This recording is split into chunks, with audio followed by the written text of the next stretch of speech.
What can you actually tell about a fighter from his pad work? Hey, it's Ramsey Dewey over here in Shanghai, China. Let's discuss for a moment the ongoing saga of this upcoming boxing match between Ben Askren and Jake Paul. Was it just today? Yesterday? I don't know, fairly recently. They had an open workout, and Ben Askren was hitting the pads, and he showed the general public something they had not seen before. Ben Askren can throw a straight punch. Minds were blown. Holy crap, Ben Askren throwing straight punches. I had no idea he was capable of moving his hands. Maybe he does stand a chance of winning this boxing match after all.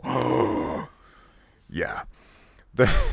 What does pad work actually tell you about the general public? Now, I'm not going to make a prediction about this fight and tell you the ins and the outs of what all that pad work of Ben Askren's open workout means. It doesn't mean a whole lot other than he knows how to throw a straight punch. Pad work is very much about the relationship between you and your pad holder. You can have an excellent fighter. You can have the best boxer in the world. And if he has a crappy pad holder, he's not going to look good. If he has a pad holder that he has a long-term relationship with, he's going to look awesome. Give me anybody with a working body for 2 weeks. Let me hold pads for them for 2 weeks. Let them get used to my method of pad holding and me used to their rhythm and their timing. And I'll give you a Rocky-like training montage of pad work. Anybody. Well, with very few exceptions. There are some physically incompetent people out there, but that really is the exception. Most people can be trained, right? But does this tell us anything about their actual fighting ability? One of my students, my student Ali, he's getting ready for his first amateur boxing match. And he comes from a karate and a taekwondo background, but he's getting ready for his first amateur boxing match. And there's this thing that a lot of the boxing gyms here in China do when they're setting up these in-house amateur boxing competitions is they want to see pad work from their competitors. And so Ali's opponent requested to see his pad work. And so we made a video. We were like, okay, sure, why not? Let's have this guy overanalyze some pad work and wear himself out playing mind games and mental gymnastics, trying to figure out, oh, this movement on the pads means I'll be able to do this in the fight. Amateurs are not that complex, man. I love it when people waste time on that. So we filmed a video, 5 minutes, open workout on the pads. Let's take a look at that right now, and I'll talk you through what we're doing. Okay. Let's start the video. Ali's throwing a jab. Fairly common way to start the pad work. 1-2 down low. I'm giving him visual cues, mostly. I do give him a few verbal cues, but it's mostly visual cues. And we're not trying to look good for the camera. We're not trying to show off. I'm just showing how I generally hold pads. Now, I haven't done a whole lot of pad holding with Ali.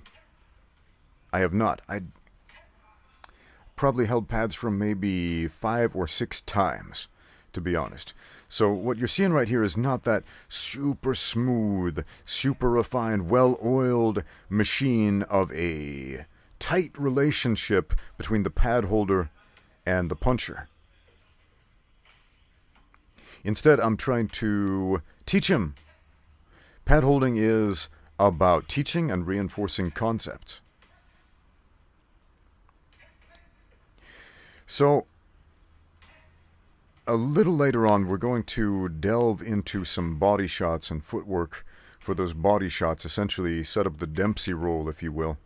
Heavily misunderstood concept of moving and bobbing and weaving and striking at the same time. So Ali was a little bit hesitant to,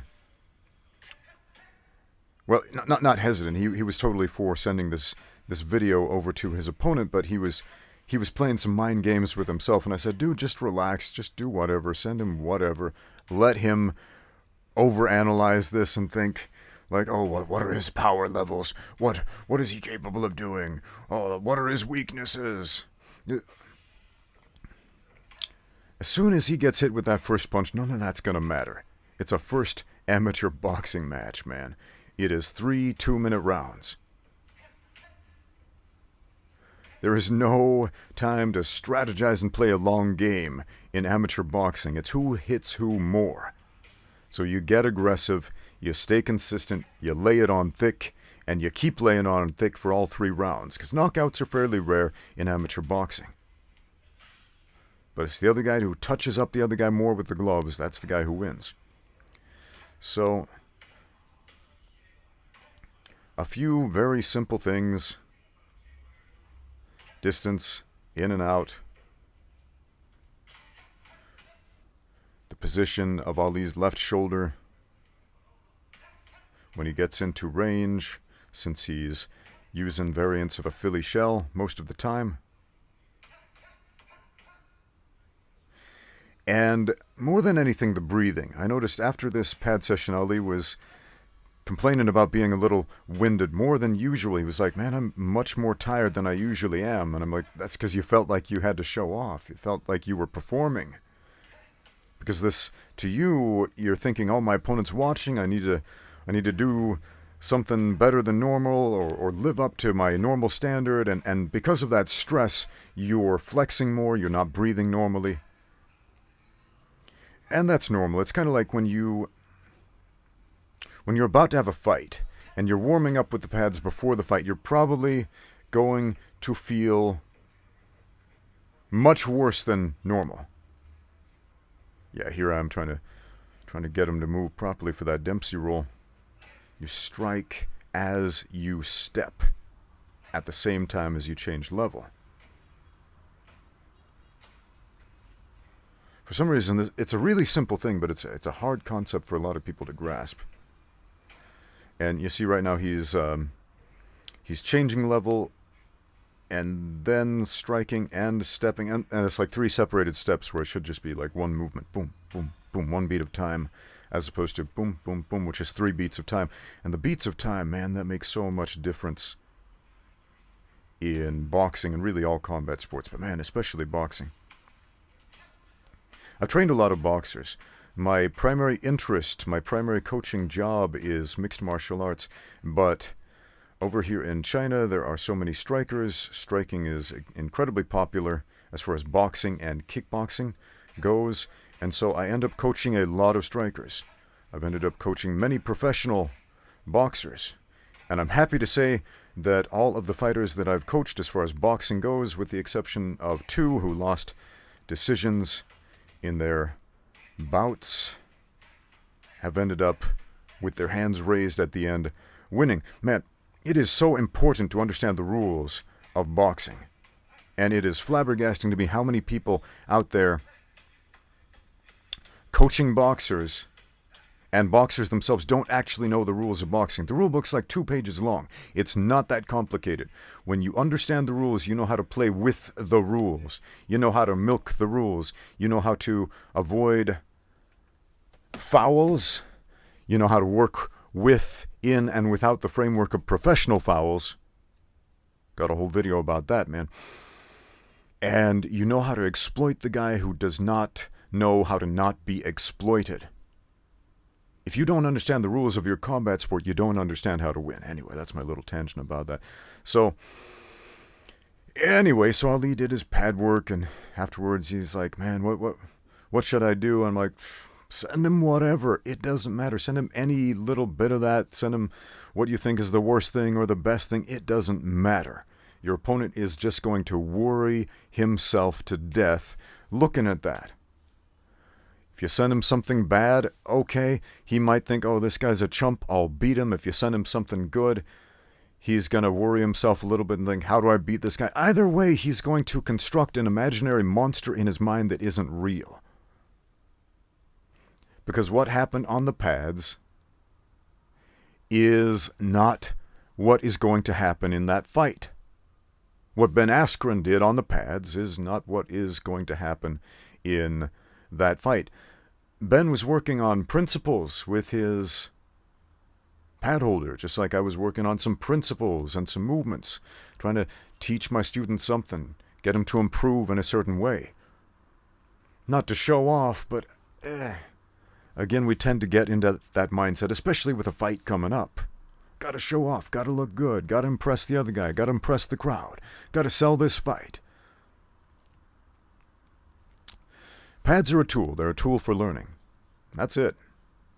That's about it. But I blame Rocky. I blame the Rocky training montage for this idea that we have to impress people with our pad work and our bag work and our speed bag work and our exercise routine and turn it into a show, turn the training into a performance in and of itself. That's weird, man. It's weird. Pads, like I said, I've only trained pads with Ali about 6 times, and you might be thinking, well, why haven't you done that like every day? Because I don't think pad work is really all that important, to be honest. I used to do tons and tons and tons of pad work daily with all of my fighters, amateur and professional, and the hobbyists too, in the group classes. Man, I did so much pad work. I still pull them out once in a while. They can be a useful training tool. They can help you to learn certain techniques and certain strategies. They can help you to hammer home certain game plans and so on. But honestly, I've gained a lot more from holding the pads than from hitting them.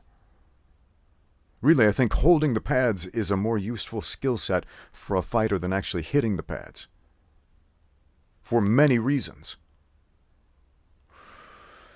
So, that's about all I have to say about that, my friends. Thank you for watching. Now get out there and train.